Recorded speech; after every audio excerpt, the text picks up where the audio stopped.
In 1987, I became disenchanted with Teflon paste injection for the treatment of unilateral vocal cord paralysis.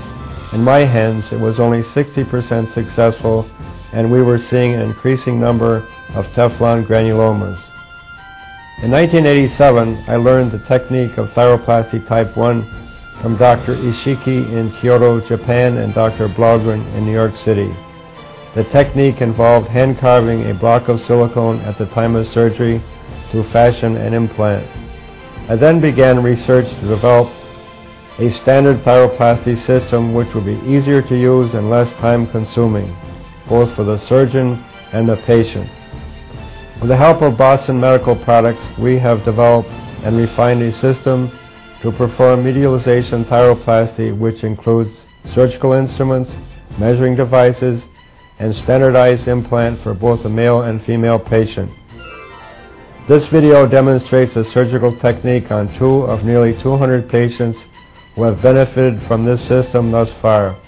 The first case is a thyroplasty procedure from beginning to end, and the second is a revision procedure which demonstrates the reversibility of this system. I hope you'll find this video to be interesting and educational. There are 2 major design components to the Montgomery Thyroplasty implant. The base, or lateral portion, serves to lock the implant to the ipsilateral thyroid lamina and consists of 3 tiers. The outer tier remains on the outer surface of the thyroid cartilage and prevents medial displacement of the implant. The middle tier is the same size as the window in the thyroid lamina. It prevents any rotation.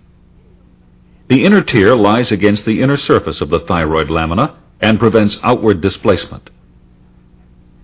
The top portion of the implant is constructed from a softer silicone so as to be compatible with the surrounding tissues.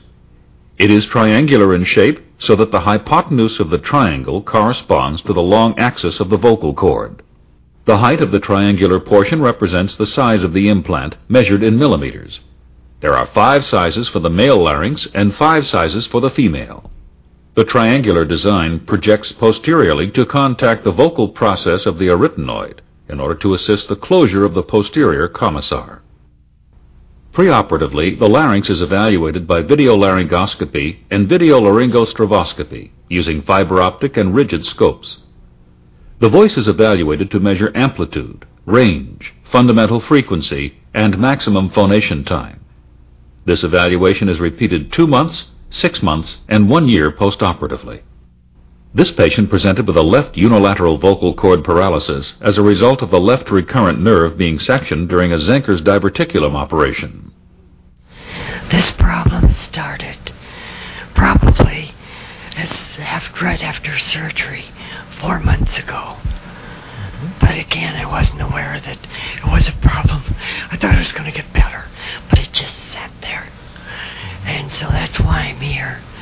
I feel very fortunate to know that I'll have something done that will make things better.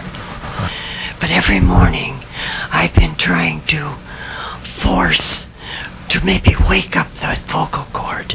So I've been doing exercises. I don't know if that helps or not, but makes me think I'm doing something. Okay. I want you to take a deep, deep breath and hold the vowel E for as long as you can. E. Again. E. I'll say E. Okay, good. Is the gains up all the way? E again. Okay, again.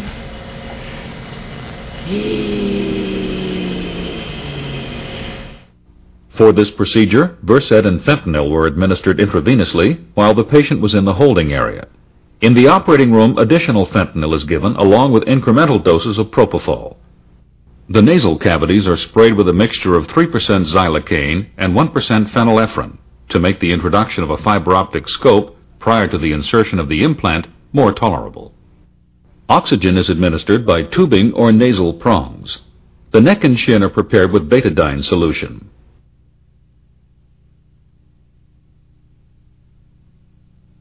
the head sheet is applied.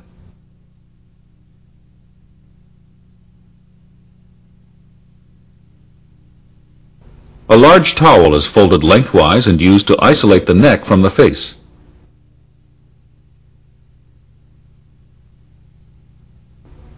Three additional towels are sewn in place.